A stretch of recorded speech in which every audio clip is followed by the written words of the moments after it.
Hi, welcome to the third episode of Startup Strides. Today, my guest is Samir Hajibayli. He is an associate at Caucasus Ventures, a venture capital firm in Azerbaijan.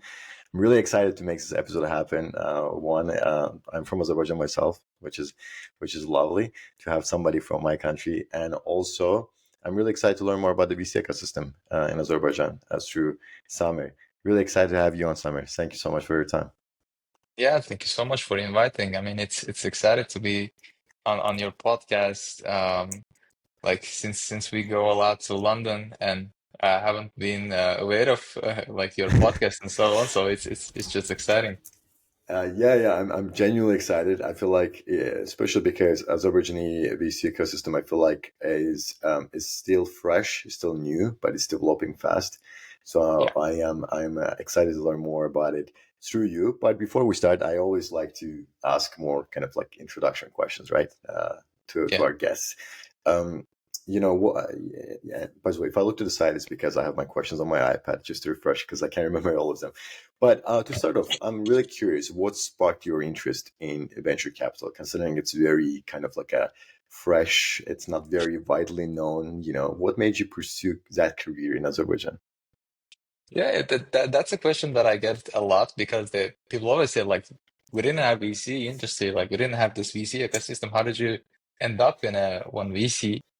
Well, it actually really goes back to my childhood where I was like fascinated by these founders, entrepreneurs, and the way they disrupt, they revolutionize the technology and so on. Quite interestingly, like the first video that I watched in English was Steve Jobs' commencement speech at this speech at the commencement ceremony at Stanford, the very famous one. So yeah, from that point on, I just watched all these entrepreneurs, all these investors, Shark Tanks, all these things, which make me like really excited because you don't want to see yourself end up in a corporate. So that's why, yeah, after like even like at the very first year of my university, I just jumped right into the field, done some events, startup events, startup week in Baku, and all these things. And yeah, a couple of years doing some experiments on my own. And then I've been referred to my GP, and now I'm here. Almost, yeah, like exactly 2 years ago, I joined. Wow, 2 years. Yeah, That's pretty long time. That's pretty long time. it And is. you work at Caucasus Ventures. Uh, so I'm curious to know about more about your firm. How did it start? The history behind it. The mission and vision, and I guess what you guys have done since its inception. What are your current focuses on? Just anything really you want to share about your firm, your company. Yeah. Yeah, I mean, as I told you, like it started 2 years ago, the establishment of this fund. It was the initiative of this Ministry of Digital Development and Transportation Ministry. And it was because it was initiated because for an ecosystem to flourish, you need money. The fuel of this innovation is money.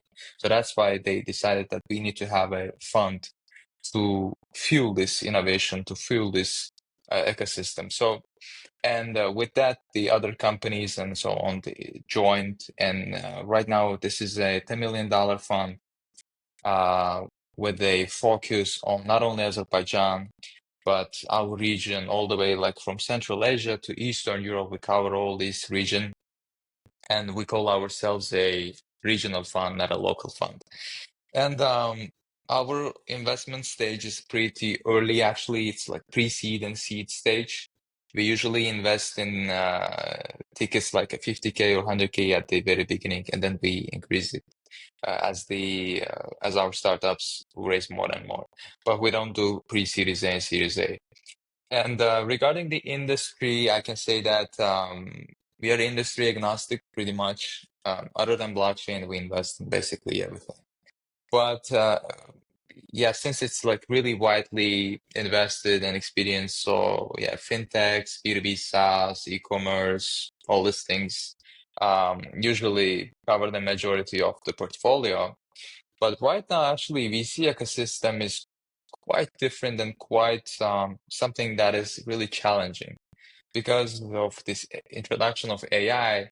right now there are a lot of noise in the market. So that's why we really want to have some startups that have R&D background, engineering background. So that's why we try to focus more onto that side as well. So this is basically us in a nutshell. We have 25 portfolio companies all the way, like I told you, like from this region. And our recent emphasis is that since we have a lot of partnerships all the way like from Europe to US, so we know that there is a community of Azerbaijani people who are talented enough, who have tech skills, entrepreneurial skills to do something.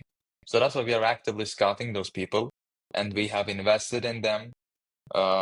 Half of the portfolio consists of Azerbaijani founders, not necessarily located in Azerbaijan, but they are Azerbaijani. They're doing wonderful things in America, in the United States, in UK, in Europe.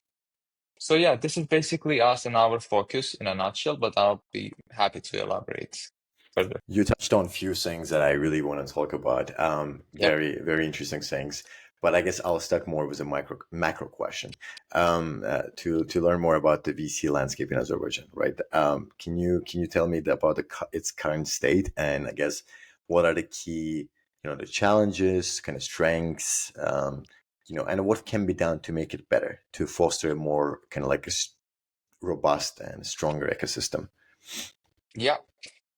So yeah, we are the first venture capital fund, but definitely we are not the last. So we will have more and more. Like we recently had one last year, Sabah Fund, Hmm. and one launched by Pasha in Merge Venture Fund. It's a matching fund, but still an investment tool. So in order to have a healthy venture capital ecosystem, we need to have certain things in place. Basically, our challenges are usually legislative, regulatory framework, because I mean, we understand that we didn't have it before, but now we have, and we need to have these frameworks that would allow us to continue and amplify our basically our thing, what we do. What we do is just we just invest. That's our only function. So in order to do that, we need legislative framework. We need everything in place so that we don't have any barriers whenever we transfer money and so on. So these are the things that we have right now as challenges, as main challenges. But this is something that our government has like several bodies, governmental agencies, and so on. So they see this problem, they make it in a form of suggestion, offer, bill, whatever they call it, and then they work on it. So this is something that will take time, but we will have it eventually. Other than that, people are so used to invest in stable investments, like things that have like zero risk, like real estate. So you're familiar with that. And I mean, I understand that because other than that, we don't really have much thing around here, right? So that's why we are always having this propaganda of you need to diversify, you need to invest in technology, startups, things that have like more upside. Like the upside is unlimited. Like the sky is the limit, basically. So yeah, but this is gonna happen when we have like these small wins, success stories. So this is something that will also take time. And but I'm happy to see that everyone is optimistic and everyone is trying to do their best in order to make this happen. Hmm. Organizations like the being private, governmental, and us at an individual level, entrepreneurs. So everyone is trying to do something. And yeah, it's gonna take time, but we will have it eventually. That's my belief. Gotcha. Really interesting. And that's kind of like a follow-up question to that, because you said you work with companies not just in Azerbaijan, you work also in Central Asia, in like the other region, Eastern Europe. And I guess I'm not going to ask a question about Eastern Europe because I feel like Eastern Europe would have a more established kind of startup ecosystem because I've been doing it for some time now. Even not Turkey too, because Turkey also has been doing startups. They even had several unicorns. So maybe I'm just going to ask, to compare to some, I guess, the Central Asian ecosystem, and even maybe some other Caucasus countries like Georgia, right? Um, what kind of similarities or differences do you see?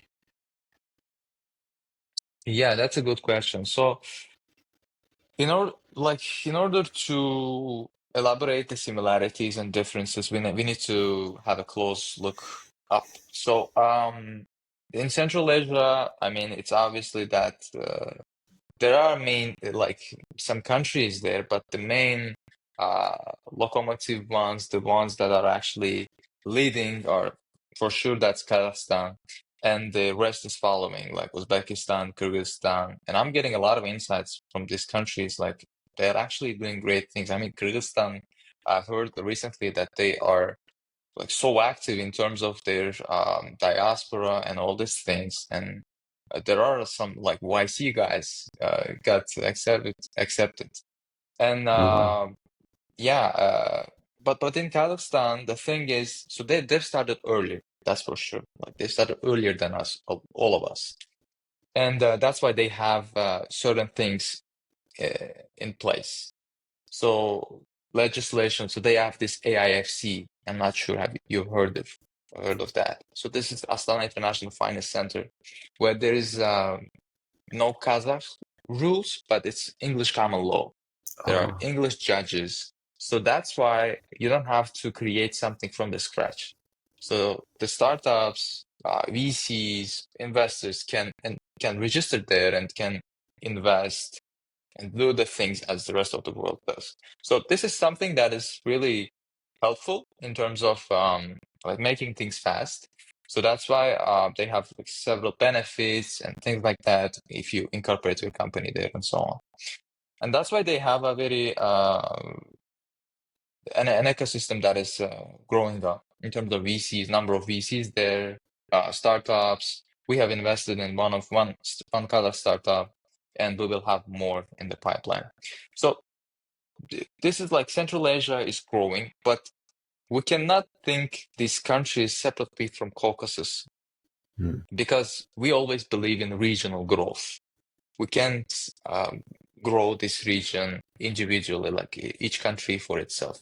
It it it doesn't. I mean, it would work, but it's more difficult. So that's why we believe in the regional collaboration, and I'm happy to see that at a governmental level, at a individual level, that we have this exchange of technology, knowledge, whatever. And regarding our geography, we are actually located in a place that is more strategic than them because we, as you said, we have Turkey to the west, we have Central Asia to the east, and we are the only country that could understand and relate to both regions. We can understand and we can relate to Turkey better than them, and we can have more exchanges in terms of technology and knowledge with them. And they already have 8 unicorns, and they're killing it. They have like $100 million companies and so on. A VC ecosystem is really good there. So this is, I mean, we are in a place an investor would like to be. A great exposure in terms of, I mean, to both sides. So that's what I like about Azerbaijan's place and about the VC ecosystem. I see this as a strategic advantage because a VC firm here can cover like both these parts like very easily. And yeah, that's Azerbaijan. Regarding Georgia, well, they have some. I mean, we have two startups from Georgia in our portfolio. I like the entrepreneurial mindset there. Like it's quite actually good. They're good at some. They have some good fintechs and so on. But in terms of investment, they're very similar to us. Not many funds around, but they have solved and they tried to solve this issue. Not issue, but their approach was to bring 500 global to their country, and recently they renamed it 500 Eurasia, and they are actually cultivating these startups, entrepreneurial mindset there. Like not only from Georgia, from they have in their batches there were startups from Azerbaijan, Uzbekistan, Kazakhstan, I mean Central Asia, Georgia. So it's a quite big hub there, and their advantage is that they have this network of founders from all this region. So each country has their own advantages, strategic location, and yeah, that's our region in a nutshell, I think. Got it. You've made very interesting I just several points. I don't know which one to start with, but I guess one of the key takeaways I had from what you said is it's startup ecosystem is developing, but when we are comparing, I think one of the key things we have to keep in mind, so it can improve faster and better, is that there's got to be some shift in mindset, right? Like we should be more kind of willing to take risks and make investments that will not go anywhere. So that's one thing I took away from what you said. And another one is the legislation needs to keep up with the changes in the ecosystem, right? Like startups and VCs, it's a bit different the ways they operate, the business model, etc. Yeah. And the legislation needs to keep up with it. That's the main takeaways I had from you. Feel free to add to that once I finish. And another thing you touched upon, which is a question, so you can start with whatever, with whichever. Um, you said it's important that we develop together as a region, not separate. And I think it's a very fair point, especially as you said, our positioning is great. We're close to Russia, Turkey, Central Asia, everywhere, really. We're like at the intersection. Yeah. Um, do you have any examples of similar kind of like regional partnerships, or do you have any kind of like opinions on how we can foster that regional, partnerships more so we can develop this ecosystem across the broader landscape? Yeah. Regarding the regional growth examples, uh, I can't really bring a one that has successfully done it, but the ones that tried to do it individually, they failed, which is Balkan countries, these Eastern European countries. Hmm. So each of them has their own fund of funds, sovereignty, wealth fund, and so on. And each of them tried to diversify and grow on their own, but they couldn't really make a huge difference, let's say. And yeah, I mean, not many examples, as I said, that comes to my mind, like right on top. But I think here, I mean, since all these countries have like not much of a population, like the highest one, I guess, is, I mean, I'm talking about Central Asia, is Uzbekistan. Uzbekistan? Yeah. Yeah, 36 million, I guess. I mean, Hmm. more than that, it's Turkey, but Turkey in itself is a big market and a big opportunity. So that's why our approach should be here regional, because every country has their own competitive advantage and a thing that they can bring on table. And through legislative frameworks that could bring us together like they did in Europe, or through investment tools like fund of funds, things like that can actually foster this region faster than it can be. So that's why the importance here, I guess, is that because not all these countries in itself individually cannot sustain their growth and markets by themselves. We are a small country. I mean, obviously, a startup cannot be a unicorn here in itself, or very big. So that's why we need these things. We need this transfer. We need this collaboration, regional collaboration. I think it's Gotcha. huge. Gotcha. Um, you said your portfolio has significant amount of Azerbaijani founders, not just building in Azerbaijan but also building abroad, right? Yeah. When talking to Azerbaijani founders, are there certain sectors or industries that stand out? Do you see like any particular industries that gets, I guess, more founders, or is it really just like spread over like different industries and different sectors? Well, as you asked, I'm just thinking about the ones that are really successful. So we have, I think consumer technologies is something that Hmm. I can bring more examples rather than the other ones, because yeah, like I know like three companies that are over $100 million valuation built by Azerbaijani founders. Two of them is in London, by the way. One is in uh United States. And Oh there are wow. ones that are actually coming, and I think we're good at consumer technologies. Maybe it's my bias, or it's not. It might not be wrong, but it might not be correct. But that's what I think. No, it makes sense. I mean, it does make sense because I feel like we tend to use. I mean, I think it makes sense that we would start with consumer technology before we venture into like biotech or something like very high Yeah. tech, deep tech, right? So it does Yeah. make sense. Um, uh, like obviously San Francisco has its own culture, and we're not going to talk about that. But I feel like every region, whether it's Europe, whether it's US, even cities can have their own distinct cultures, right?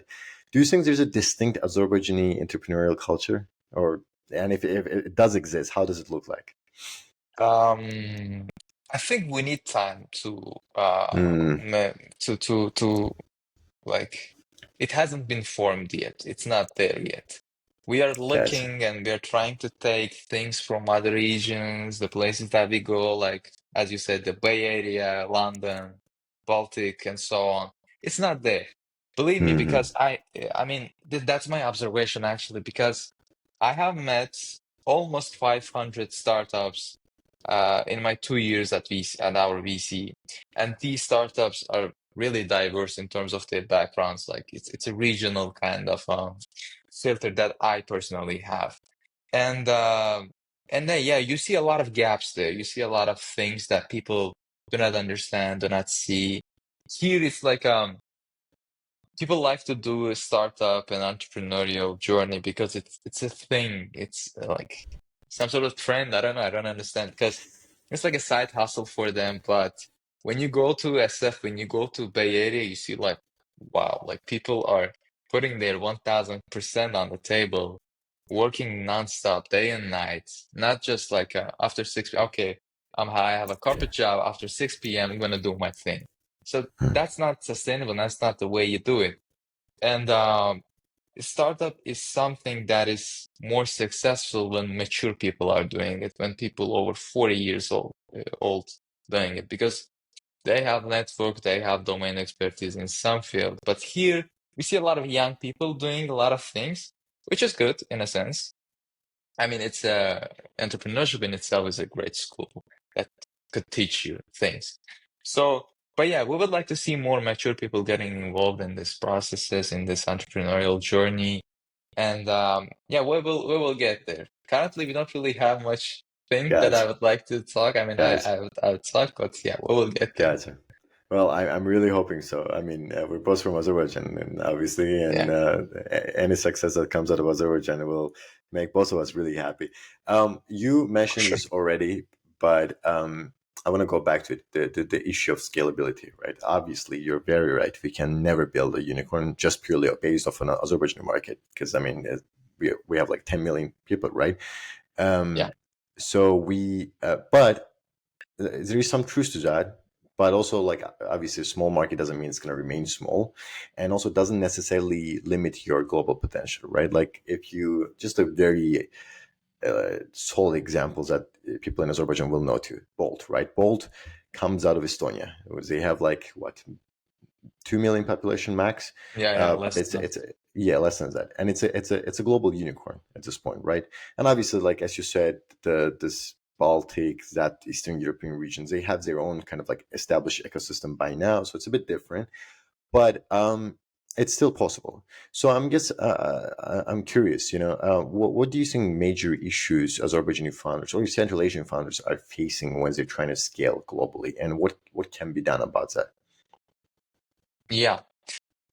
So yeah, Bolt is actually a really good example in terms of startup or a technology coming from a small country, from a small market. So, I mean, obviously, as you said, and as we discussed, they have their own framework. It's a EU, it's Schengen, talent pool, I don't know, easy legislation, and all these things. They have a lot of advantages, that's for sure. But yeah, as something like that could happen here as well.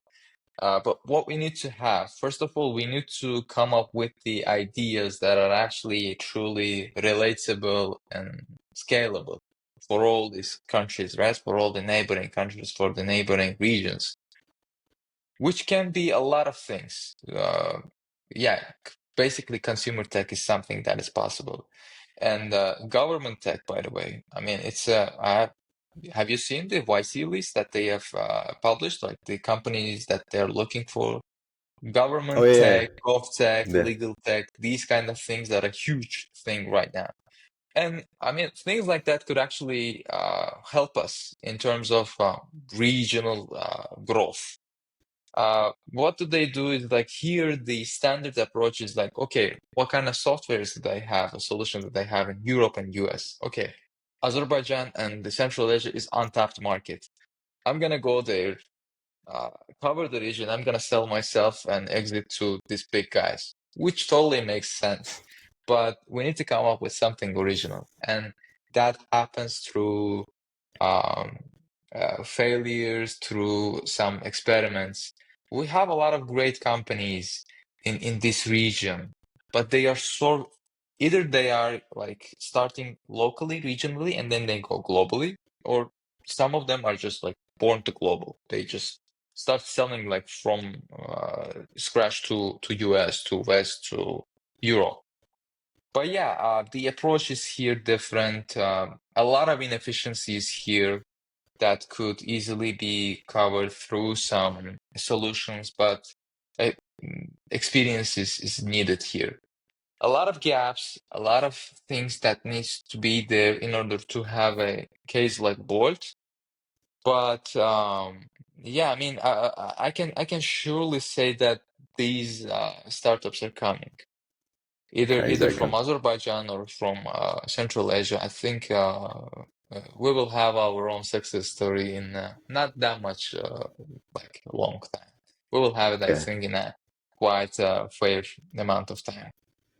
Got it. I have a follow-up question, which will include an element from you what you just said, right? Azerbaijan, we touched upon it as is a very resource-rich country. It's greatly positioned at the intersection of Europe and Asia. It has a lot of bright minds, very smart technical people. So there's a lot of untapped potential there, right? Exactly. Um, and we've been, as you said, the venture ecosystem is developing, and there's been more emphasis on different kind of technologies like sustainability, tech, and stuff. Um, Given this, where do you see Azerbaijan's ecosystem heading in the next 5 to 10 years? And do you think there's going to be a certain like a dominant sector or region? Like sustainability is I guess is kind of like it's been trendy for a while. It's kind of died down with the AI hype. Do you think like sustainability maybe will be more dominant emerging sector? And going back to what you said Azerbaijan is moving in that direction, and we're going to see more of that. How do you think AI will impact that too? Yeah. So regarding the first question, where we see ourselves, our diversification throughout this journey. Well, we have a huge interest toward diversification. That's one thing that is good, and there are a lot of verticals. So basically, we are energy. We are a country that produces energy. So that's, I mean, for sure, energy is going to be the huge one. Either it's renewable, either it's something that we can leverage because we have this. We have everything, right? We have the solars, I don't know, wind, the water, whatever. So that's for sure is going to be one of the huge things.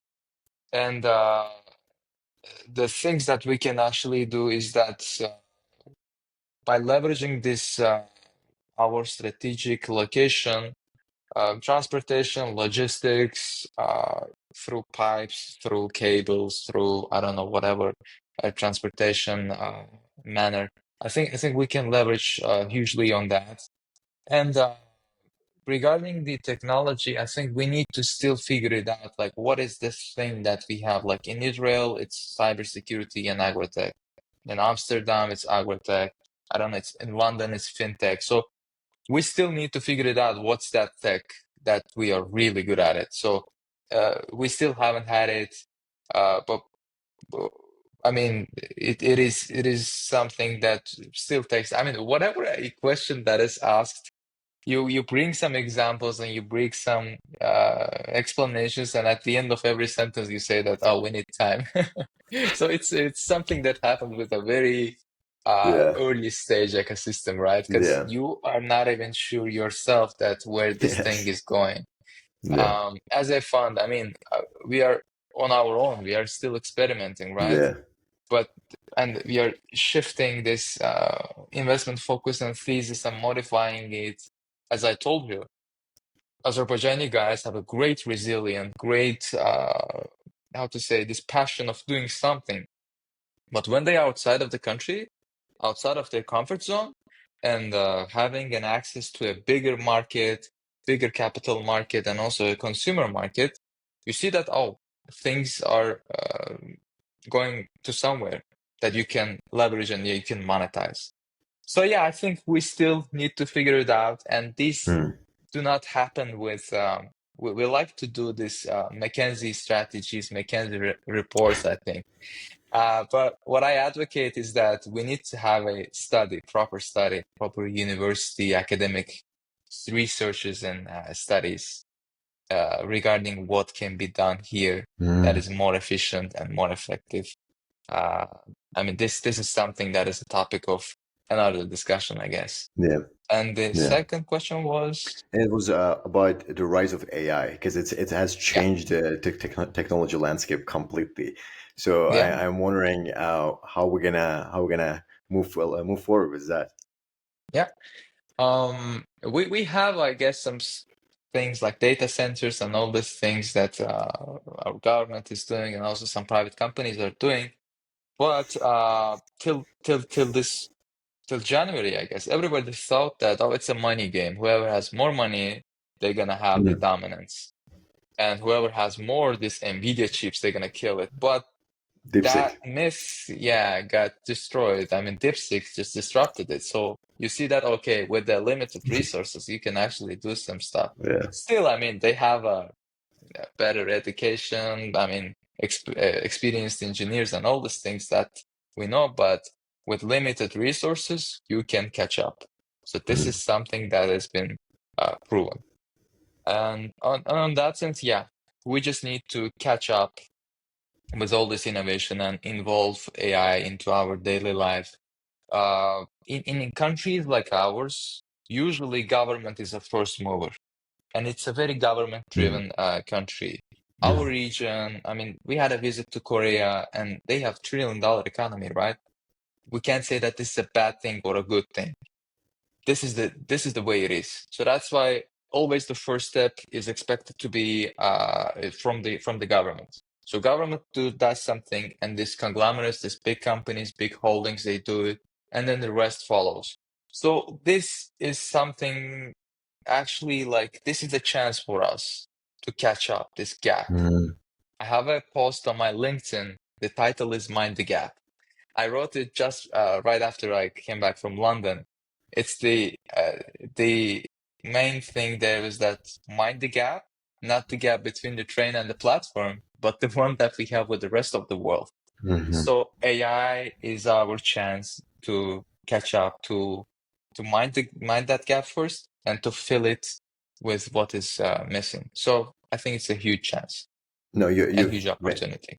you've made fantastic points, Summer. Genuinely. Yeah. Um, and I also feel like it ties to your point about just like fostering good education too, right? I feel like before even you come to VC, you should have certain ideas about startups. You should have certain ideas about the entire process. And you studied in Azerbaijan. You're well aware of the ecosystem there and the schools and university system. And I feel like when you look at obviously US is a different world, right? Like, but or even when you look at the UK, you see organizations, student-run organizations. Like, for example, for biotech, there's this thing called Nucleate, which is a student-run, kind of like a nonprofit that started in the US, it expanded to different parts of the world. But essentially, what their goal is to foster this innovative ecosystem, right? For students, so they can develop their ideas, brainstorm, come together, start something.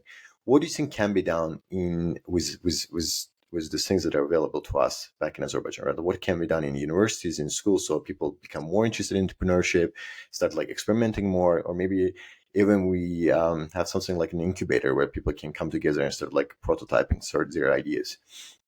Yeah. You're totally right. It all starts from academia. It all starts from the schools, and we have some great schools. The private funds are, I mean, they're really great in terms of openness to Education. innovation and all these things, which I like. On the school part, I mean, but still there is a huge a gap, right? because what we do is like I've studied my school and university both in Azerbaijan, and what I've seen there was that we learn things, but we don't know even what they are for, which is a very traditional, right? You can't expect exceptional minds coming out of those kind of places. So for that, we need to have hands-on experience, hands-on like places. I mean, I've been to this museum in Boston, natural sciences, I guess. Mhm. There were like whole section for the kids. They go there, they touched things, they experimented, and there were like sleepover things. Like you go, you sleep there for one night at a museum, Oh, and wow. yeah, they have this thing. So it's wonderful to expose the younger generation, the kids, to innovation at a very early age. I think for that we don't really have much thing here to make them play, let's say, at a kid level.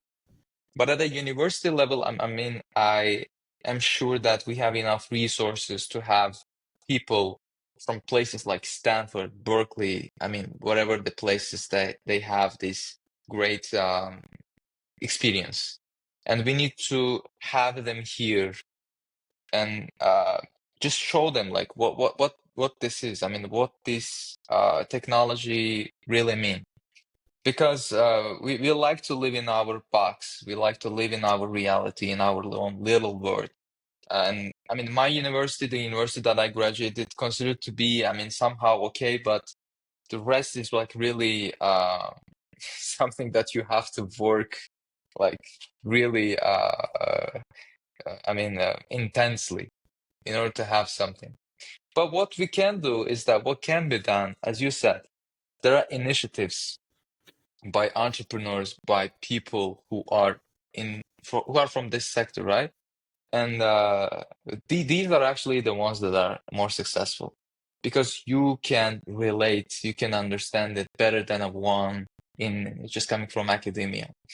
And all for all these things to start, we need to have this uh, startup mafia, let's say. Let's put it in a word, PayPal like Mafia, how it huh? happened in Yeah, early 2000 with the PayPal. yeah. And then what happened? LinkedIn, YouTube, Tesla, SpaceX, SpaceX. Peter Thiel, yeah, all these came out. So if we have this one, doesn't matter. I mean, those founders are in whether in Azerbaijan or in London or in US, they will feel the need of giving Mm. back and they will have these initiatives. So that's why we are working constantly on finding that gem, working on it, scale it, having a successful exit, and after that, rest will follow. Because it will be easy to persuade people. It will be easy to persuade people from academia Mm. and governments, private organizations, everyone. I mean, even the people.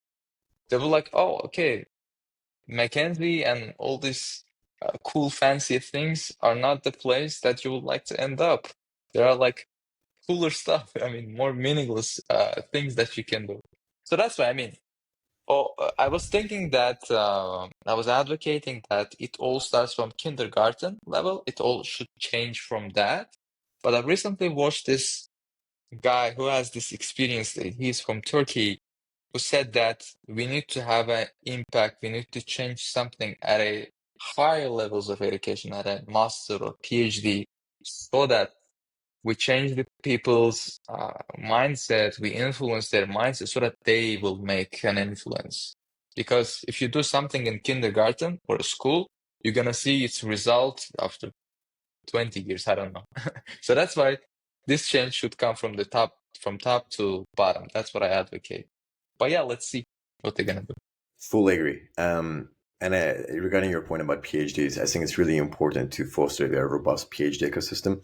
Most of the, especially high tech, deep tech, especially we're in an era where with AI, semiconductors, and etc., where technology is getting more and more complex, and you need very technically qualified and advanced people to work on those issues. So I think it's really, really important to foster a robust PhD ecosystem and to not just focus on doing papers in academia, but also like to be more pragmatic, to be able to translate that research, like translational research, we say in biomedical research, where you can take the research and actually make it into something.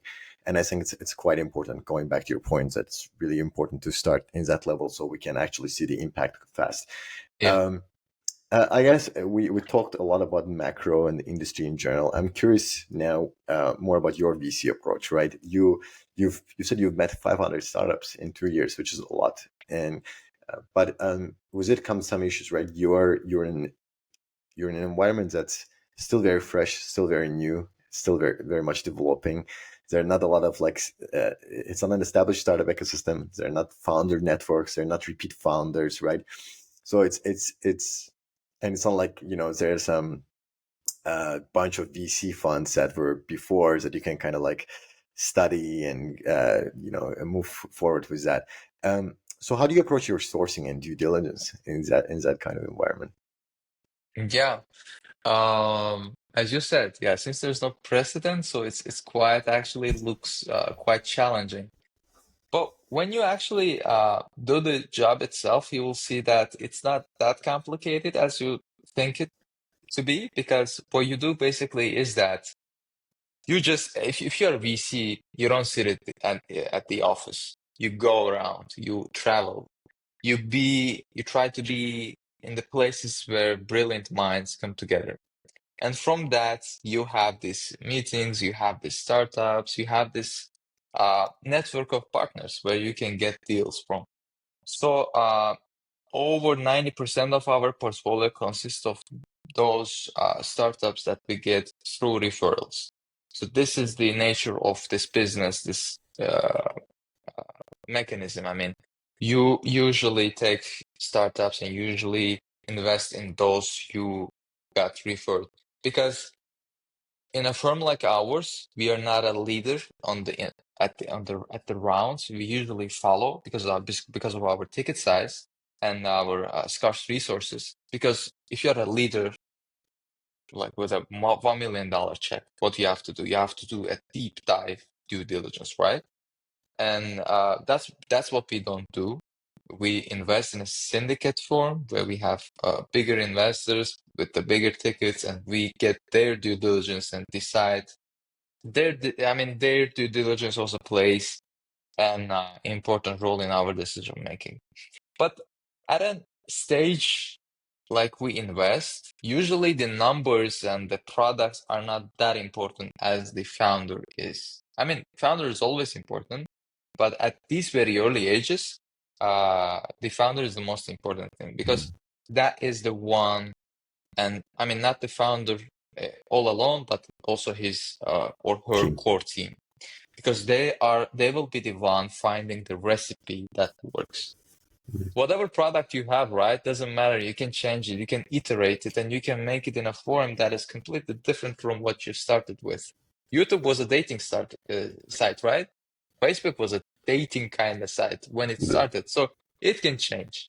Hmm. That's why we try to find those founders who are resilient enough, visionary, and I don't know, they can bring people together, talented people together. So the magic, it's like falling in love. You have to fall in love in order to find this invest in these companies. Hmm. So that's what we do. We go around, we try to find as many talented people as possible, and then we funnel them based on their technical capabilities, their soft skills, their ability of raising investments from other people as well. It's not just us, because before us there is an angel round, right? So we were just looking at it. Oh, is this the first time that this person is raising money? Has he ever convinced someone? A lot of things that play like a important role in our decision making. And when we look at back, we see that out of 23, it just recently it's gonna be like 25. All these 23 companies, last year we had $50 million in revenue total from all these portfolio companies. And we have, out of all these startups, we have 10 offices opened in Baku, Azerbaijan. So the impact is huge. This is something that we have right now. At least we have a data, we have these patterns, and we can use that pattern in our future due diligences, scouting, and sourcing. So yeah, it basically happens through our networks, through our partners. We get the deals, and also we go to deals. I mean, there are some deals that I'm literally like begging, like Yeah, with the yeah, emails, right? Because yeah, whenever you find some gem, you yeah. have to be there. And yeah, this is right now how it is.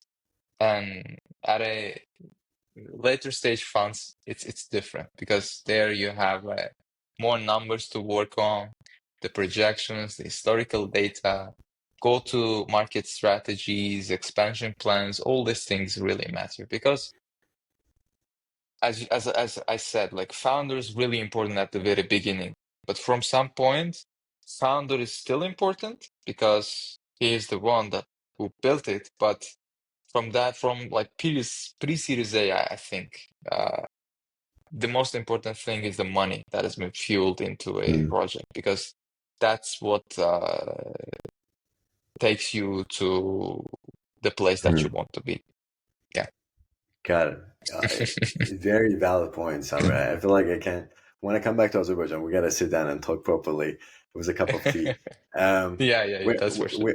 we're, we're coming towards the end of our episode. I have two more questions to ask. One Yeah. of them, you mentioned couple, but I'm curious to hear more about some success stories from your portfolio and in general, the ones that were founded by Azerbaijanis, whether in Azerbaijan or abroad. Yeah. Well, from our portfolio, nothing much to share right now. I mean, we have You're outstanding young. Yeah, companies. yeah, yeah. Yeah, really. I mean, like there's a company that we invested in at they were making $20,000 in monthly revenue. Right now, they're making almost $1 million in monthly Oh, revenue. So wow. we have outstanding companies in our portfolio, that's for sure. But success story for me is an exit. It's a very big exit. So, but we have some small wins, the things that motivate us to go further. That's for sure. And I told you, like in even in London, like there are Azerbaijani founders who've built successful companies. One of them is, if you're not aware, one of them is Halal Booking. The other one is Guava Pay. Mm. And the interesting about these two companies is that all like both of these two companies, the high level managers, the core team is all Azerbaijani people, and they have and their company is valued over I don't know some $100 million. So Oh, wow. and yeah, this is something that we can think of as a success story or the way or something that is going on the way to a All the way, success yeah. story. We are not a part of that journey, unfortunately, because they started way before us. Yeah. But yeah, I mean, it's possible with the Azerbaijani Uh, founders, right? is that fintech sector or like what are they building in? Guava Pay is a fintech Uh-huh. And project. the other one is Halal Booking is an OTA, online oh, travel okay. agency. It's like Gotcha. booking.com, but Yeah. more with more filters. Gotcha. This is wonderful. I didn't know about those companies. Yeah. Um, and I guess to wrap things up, it was a very interesting episode. Some genuine, like I learned a lot myself, and you've made very interesting points. But I guess to as a final question, I'm sure there's going to be some Azerbaijanis watching this. Hopefully, Azerbaijanis students in universities, schools who are trying to start something, who want to become entrepreneurs, or who don't know about entrepreneurship, and actually after watching this want to become entrepreneurs and VCs. What would you advise to those aspiring founders? Mm. Yeah, I mean, I don't have an entrepreneurial background, but as I told you, I have a data, so that's why I can say something, I guess. This is something an entrepreneurial journey is something that is way more different and difficult than the one that you would have in a corporate, right? Because you're basically a small part of a bigger mechanism, bigger than you. Without you, it's gonna, for sure, it's gonna work. But in startup, you are the one who makes the difference. And a quote, I just remember the quote that I love, and it's very relatable, I guess, to our industry, especially to our industry, which goes, Out of 100 men going into a combat, 10 of them shouldn't even be there in the first place. 80 of them are just targets. 9 of them do most of the job, but only one of them is a warrior and a true fighter and a leader. So if you are in this journey, you have to be the one. Or even before starting to this journey, you have to understand what kind of a soldier you are, because this is not something that is for everyone. If you are not cut out for this job, you better even not to start. But if you start and if you want to go somewhere, just know that this journey is a very long one, very stressful one, very difficult one. You have to put your everything into this. And at the end of the day, you get your reward. That's for sure. So that will be what my advice, let's say, be. Very, very pragmatic, very realistic. Yeah. um, Summer, it was a wonderful episode. Thank you again for your time. Yeah. Yeah, have a wonderful day. Thank you so much. I enjoyed every second of it. I like highly appreciate what you do. You have a lot of founders, investors, like people from different backgrounds that you host. I wish you the best of luck, and hopefully we either meet in London or in Baku. Same to you, brother, and we'll definitely meet.